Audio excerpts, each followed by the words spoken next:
J'ai vu beaucoup de collègues ou d'intervenants hier qui se sont interrogés si c'est un forum de plus ou un forum de trop. Moi, je n'ai aucune inquiétude à ce niveau parce que ce forum n'est pas venu par accident, parce que le Togo est en train de faire ce que le forum envisage comme approche, comme vision pour notre continent. Donc le forum s'inscrit dans le cadre d'une action existence. Et ce que le Togo nous demande juste de faire la diplomatie, de promouvoir le dialogue pour résoudre nos problèmes. Ça peut paraître trivial ou basique, mais je pense que c'est important si on se rappelle le contexte dans lequel nous sommes dans notre région aujourd'hui, où les chefs d'État du Mali, du Burkina, du Niger, de la Guinée, leurs ministres des Affaires étrangères sont interdits de voyager dans la région. Même dans les pays en guerre, ou les pays qui se font la guerre, je crois que les ministres des Affaires étrangères doivent voyager pour résoudre. Comment nous pouvons résoudre les problèmes si on nous empêche même d'aller parler dans les pays voisins? Et à contrario, la CEDEAO veut envoyer des émissaires dans nos pays. On dit non, ce n'est pas acceptable. Sinon, on ne peut pas aller, vous n'allez pas pouvoir venir. Parce que le dialogue, c'est à double sens.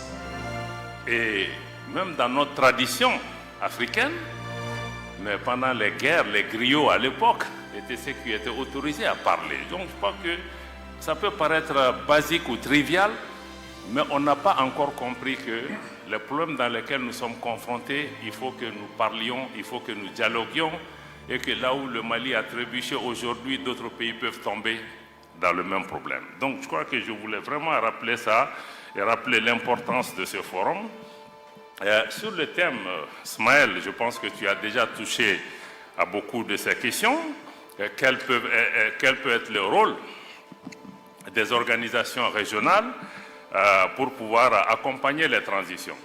Je crois que ça veut dire qu'on a déjà un grand défi si nos organisations n'arrivent même pas à organiser le dialogue, n'arrivent même pas à nous parler, n'arrivent pas à jouer leur propre rôle pour pouvoir vraiment souder le monde. Mais moi, j'allais même dire que quel peut être le rôle des organisations régionales pour éviter même qu'on ait les transitions ou les changements anticonstitutionnels. Parce que c'est ça, on est en train de traiter la maladie, on n'est pas en train d'agir sur les symptômes. Et par rapport à cela, je veux mettre 2 points d'entrée de jeu. C'est d'abord pour dire que le multilatéralisme, il faut le comprendre, reste et a un rôle important et essentiel à jouer dans la recherche de la paix, aussi dans la recherche de la sécurité. Le deuxième élément, c'est de comprendre que pour nous tous, l'intégration régionale, la coopération régionale demeure aussi des moyens essentiels pour renforcer la solidarité entre nos pays, parce que la façon dont nos organisations agissent aujourd'hui, ce n'est pas dans le sens de la solidarité. Elles sont même dans certains cas en train de tuer la solidarité. Donc nous devons continuer à transformer nos organisations pour qu'elles deviennent de véritables organisations des peuples pour continuer à promouvoir non seulement la solidarité, la paix, mais aussi la prospérité. Parce que quand je vois le nombre de jeunes gens qu'on a aujourd'hui dans cette salle et tous ceux qui sont dehors, ce qu'ils attendent de nous, c'est qu'on leur apporte des réponses. Parce que si nous apportons des réponses à ces jeunes gens, nous n'aurons pas besoin d'équiper nos armées pour faire le maintien de la paix tel que nous sommes en train de le faire aujourd'hui. Nous devons aussi avoir ces populations à l'esprit. Comment nos organisations peuvent répondre aux aspirations de nos populations? Je pense que tant qu'on n'a pas répondu à cette question, elles ne pourront pas être utiles pour ce qui concerne les processus de transition. Donc par rapport à cette introduction, je peux dire que le constat est amer, pour commencer. Et amer parce que nous faisons face à une double crise. Parce que vous avez parlé pas seulement des organisations régionales, mais aussi des organisations internationales. C'est pourquoi je dis que nous sommes dans une double crise. Premièrement, nous sommes dans une crise du multilatéralisme. Parce que nos organisations internationales, les Nations Unies et toutes les organisations qui sont affiliées, le Conseil de sécurité, sont aujourd'hui incapables de résoudre les problèmes. Le Conseil de sécurité est bloqué aujourd'hui. Même pour faire un communiqué sur l'attaque du bateau Tombouctou au Mali, qui a fait près d'une 60aine de morts, le Conseil de sécurité a été incapable de trouver un consensus pour faire un communiqué. Vous vous imaginez pas que c'est sur la question de la Palestine qu'il va pouvoir trouver. Donc nous sommes dans une crise du multilatéralisme. Et ce multilatéralisme n'a pas permis de répondre aux défis, par exemple, du Mali, où nous sommes face au terrorisme. On nous propose une opération de maintien de la paix dans une zone où il n'y a pas de paix à maintenir. Pendant 10 ans, on a entretenu la menace. Mais elle n'était pas adaptée. Au Sahel, c'est pareil. La situation en Ukraine, la situation en Palestine, comme je l'ai indiqué, dans tous ces cas, comme Chergui l'a indiqué, nous sommes dans une crise de la gouvernance mondiale qu'il faut revoir pour qu'elle soit plus représentative, plus démocratique, plus juste, plus équitable. Parce qu'on ne peut pas aujourd'hui demander au pays d'avoir la démocratie en interne et que les relations internationales ne soient pas elles-mêmes démocratiques et qu'un groupe réduit, un club de pays puisse diriger le monde en laissant la majorité des forces économiques, sociales, politiques qui ont émergé aujourd'hui. La situation géopolitique mondiale s'est totalement transformée, mais cette réalité n'est pas reflétée. C'est pourquoi le système multilatéral aujourd'hui, qui nous accuse, nous, régime en transition, de ne pas être légitime, mais ce système même n'est pas légitime, parce qu'il ne reflète pas la réalité géopolitique mondiale. Donc nous sommes dans cette crise, mais par rapport à ça aussi, je voudrais avoir un son un peu différent. Parce que beaucoup disent, oui, il faut que l'Afrique soit au Conseil de sécurité, il faut que l'Afrique soit mieux représentée. Ce qui est vrai. Ce qui est vrai, nous constituons 55 pays. Mais moi, je veux mettre l'accent sur le fait que l'Afrique ne doit pas être là en nombre, mais en qualité, en substance. Parce que si nous avons une Afrique qui vient pour être traînée par d'autres puissances, être une chair à canon qui est répartie entre les puissances, non. Si l'Afrique vient, quelle est sa valeur? Quelle voie différente elle apporte? Parce que nous, dans le cas du Mali, on a vu beaucoup de pays africains au Conseil de sécurité ne nous soutiennent pas. Ils n'apportent même pas une approche différente. Ils votent avec nos ennemis, souvent. Donc je pense que s'il y a une Afrique qui doit avoir la place, il faut que ça soit vraiment une voie différente, mais aussi une voie de plus. Si l'Afrique n'apporte pas son identité dans la gestion des affaires mondiales, je pense que ça ne sert à rien d'être content que l'Afrique est autour de la table, mais elle est autour de la table pour faire quoi? Si elle ne dit pas ce qu'elle doit dire, si elle ne parle pas au nom de nos populations, si elle ne dénonce pas, parce qu'aujourd'hui, certaines de nos organisations sont là pour perpétuer des systèmes néocoloniaux. Ce n'est pas acceptable. Ce n'est pas pour ça qu'on les a établis. Donc je pense que, donc ça c'est le premier point, la double crise multilatérale et aussi l'instrumentalisation de ces organisations internationales, y compris au niveau du Conseil de sécurité ou d'autres organisations. On a vu, la Libye a été attaquée avec une autorisation du Conseil de sécurité des Nations Unies. 10 ans après, on a le problème, ça a déstabilisé tous nos pays. Donc souvent, on se demande si ces organisations même ne sont pas là pour maintenir, entretenir la menace, pour justifier leur existence et voiler leur inefficacité souvent. Et aussi, tout le monde a dénoncé ici depuis la politique de 2 poids 2 mesures enlève la crédibilité à ces organisations.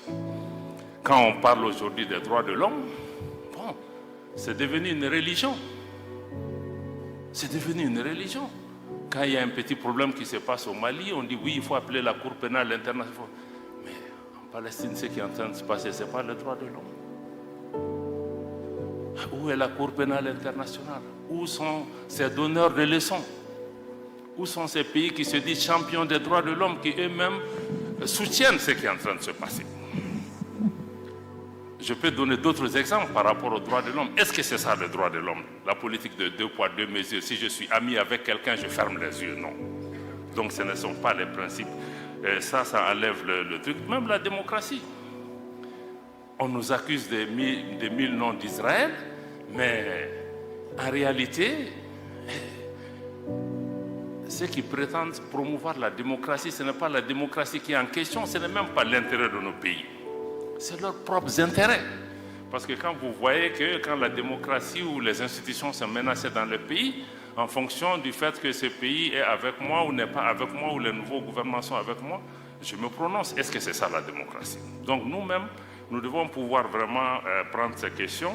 Donc je voulais dire que le système multilatéral, sur cette partie de la double crise, est incohérente et inconséquente par rapport aux réponses à nos questions. Maintenant, la deuxième partie de la double crise, c'est maintenant la crise de nos organisations régionales. Ce qui est vraiment le point sur lequel je voudrais pouvoir inviter la réflexion. Je pense que Chergui a beaucoup parlé de cette question. Naturellement, aucun de nous n'est satisfait, nous, régime en transition, ni les autres, par rapport à la réponse qui est apportée à cette question. La première chose, c'est de mettre l'accent sur l'incapacité de nos organisations à anticiper, à prévenir et à agir en amont. Ismaël a touché sur la question. On dit early warning, early warning. Non, ce n'est pas early warning. Tout ce qui s'est passé au Mali, au Niger, au Burkina, en Guinée, mais on a vu venir, on n'a pas besoin d'être savant. Qu'est-ce qui a manqué? Mais il n'a rien fait, il n'y a pas eu d'action. Et parce que dans nos pays, bon, on est très prompt à agir quand des gens prennent le pouvoir par des coups d'État ou autres. Mais qu'est-ce qu'on fait des présidents qui sont assis et qui posent des actes qui créent la tension dans leur pays, qui manipulent les constitutions, qui manipulent les organes judiciaires, qui créent l'instabilité dans leur pays, qui empêchent aux gens d'être candidats à des élections, etc. Qu'est-ce qu'on en fait? On regarde. Maintenant, quand il y a un changement, je connais même les playbooks de ces organisations, tout le monde s'élève, mission, on fait 10 sommets qui n'aboutissent à rien. Donc je pense que ça, notre incapacité à anticiper et à répondre est un problème. Et aussi l'absence de solutions adaptées à ces changements anticonstitutionnels. Parce qu'on a l'impression que, comme les anglophones le disent, one size fits all. Quand il y a un problème au Mali, quand il y a un problème au Gabon, quand il y a un problème au Tchad ou ailleurs, on a la même solution. On a le même remède pour toutes les solutions. Est-ce qu'on peut être un peu plus créatif, que ce forum nous aide aussi à avoir du recul, à se dire que oui, chaque situation est peut-être différente. Les pays, le Mali, le Niger, le Burkina font face à une situation sécuritaire extrêmement compliquée, extrêmement difficile, et où des pays ont perdu 40 à 50% de leur territoire face à l'insécurité. Mais qu'est-ce que ces organisations ont fait pendant ce temps? Le ministre, le général Toumba en a parlé ce matin. On n'a vu personne. La CEDEAO elle-même et même l'Union africaine, ils ont sous-traité cette responsabilité aux Nations Unies qui elles-mêmes n'étaient pas capables de répondre à cette question. Aujourd'hui, le Mali, le Burkina ou le Niger dépendent 25% de leurs ressources propres pour faire face à la lutte contre le terrorisme. Parce que, au Mali en particulier, l'exemple que je connais, les changements de pouvoir auxquels on a assisté, c'est surtout l'exaspération, la frustration de la population face à l'incapacité des pouvoirs politiques à répondre à cette situation. Donc si la CEDEAO et les autres organisations veulent aider, ils doivent d'abord fixer ce problème. On ne peut pas venir dire aux gens seulement organiser des élections ABCD. Même pour les élections, pour qu'elles soient inclusives, il faut que l'État soit présent sur l'ensemble de son territoire. Donc je pense que ça, il faut vraiment des solutions adaptées à chaque situation. Donc aussi comprendre que la peur ne peut pas constituer une politique. Je sais que dans beaucoup de pays, les gens ont peur, qu'il y ait contagion des coups d'État. Est-ce que cette peur a empêché que les choses se passent? Donc au-delà de la peur, moi je crois qu'il faut qu'on soit pragmatique. Comme le cas du Niger, on l'a indiqué. Ce qui s'est passé, il ne faut pas être devin, mais il faut engager les gens, il faut parler avec les gens pour trouver des solutions. Donc je pense qu'il faut vraiment ce pragmatisme-là qui est nécessaire. J'ai déjà parlé de l'absence de solidarité, mais aussi nos organisations doivent fondamentalement changer de logiciel. Il faut comprendre des pays comme le Mali, nous avons souscrit à toutes ces organisations. Nous savons que dans ces organisations, quand il y a un coup d'État, il y a changement anticonstitutionnel, les règles s'appliquent. Et les règles qui sont là, c'est la suspension des instances de ces organisations, conférence des chefs d'État, conseil des ministres, etc. Mais ce n'est pas l'ostracisme et l'exclusion. C'est pourquoi l'OME est importante par rapport à ça. Parce que dans certains cas, non seulement les pays sont sanctionnés, mais sont punis. Pas seulement punis, pas seulement les dirigeants, mais on punit toute une population, sans punition collective. Parce qu'on cherche le président, on cherche telle ou telle chose. Est-ce que le peuple nigérien mérite qu'on lui coupe l'électricité, l'eau, la nourriture, les médicaments? Par rapport à ce qu'est-ce qu'elle a à voir dedans? Donc moi je crois que vraiment... Et le plus grand problème aussi, c'est que Non, on va même au-delà de ça. On envisage une intervention militaire. C'est pourquoi le Mali, le Burkina, on a mis le pied tout de suite. Pour dire que si on attaque le Niger, parce que ce n'est pas la démocratie qu'on cherche à promouvoir, on cherche à avancer l'agenda d'une ancienne puissance coloniale qui a perdu pied et qui utilise nos organisations pour revenir. Ce n'est pas acceptable. Et nos organisations ne doivent pas constituer une menace pour nous et nos populations. Quand je vois la CEDEAO, je vois l'Union africaine, je vois la BCEAO, ça doit me rassurer. Mais aujourd'hui, ces organisations nous font peur à nos populations, constituent des menaces dans certains cas. Donc ça, c'est extrêmement important qu'il faut qu'elles changent leur logiciel pour sortir de mode punition-sanction, parce que si la sanction marchait, le Burkina a basculé quand le Mali était sous sanction. Le Niger a basculé, donc quelque part on doit s'arrêter comprendre, est-ce que le tout sanction, tout punition, ça marche? Et même la punition aussi a des conséquences durables, parce qu'aujourd'hui, parce qu'on ferme les frontières, on fait tout ce qu'il faut, mais ce ne sont même les fermetures des frontières, nos populations, ça brise l'élan de solidarité de nos pays. Donc il faut vraiment que nous comprenions ça. Deuxièmement, je vais insister sur le fait que quand nous sommes dans des organisations, mais les organisations sont bâties sur des traités, sur des textes auxquels nous avons librement consenti, y compris en abandonnant notre souveraineté. Mais dans beaucoup de ces organisations, à la CEDEAO, à l'UEMOA, les textes ne sont pas respectés. La fermeture des frontières, la mise sous embargo des pays n'est dans aucun texte de la CEDEAO. Je défie qui que ce soit de me sortir dans un texte de la CEDEAO où on a prévu la fermeture de frontières, de me sortir un texte du traité de l'UEMOA où on a prévu d'exclure un pays pour des considérations politiques, de me sortir le truc de le statut 4 de la Banque centrale des États de l'Afrique de l'Ouest interdit à la banque de recevoir des ordres de pouvoir politique pour pouvoir agir. Pourtant on ferme nos banques centrales. Donc comment vous pouvez exiger l'état de droit au sein des pays et ne pas appliquer l'état de droit dans les organisations? Je crois que ça décrédibilise les organisations. Je vois que Cherki commence à bouger, peut-être que je dépasse mon temps. Donc on est dans un paradoxe à ce niveau. Et l'autre question, je ne pourrais pas finir sans mettre l'accent aussi sur l'instrumentalisation de nos organisations. Je pense que j'ai parlé de ça plusieurs fois. On se comprend très bien. Ce n'est pas normal que les gens viennent parce qu'ils financent nos organisations pour pouvoir dicter leur agenda et utiliser notre organisation par rapport à leurs propres objectifs. J'ai expliqué à certains qu'au sommet de l'Union africaine, l'Union européenne par exemple, on ne nous voit pas. Mais pourquoi d'autres veulent venir dans nos débats, nous?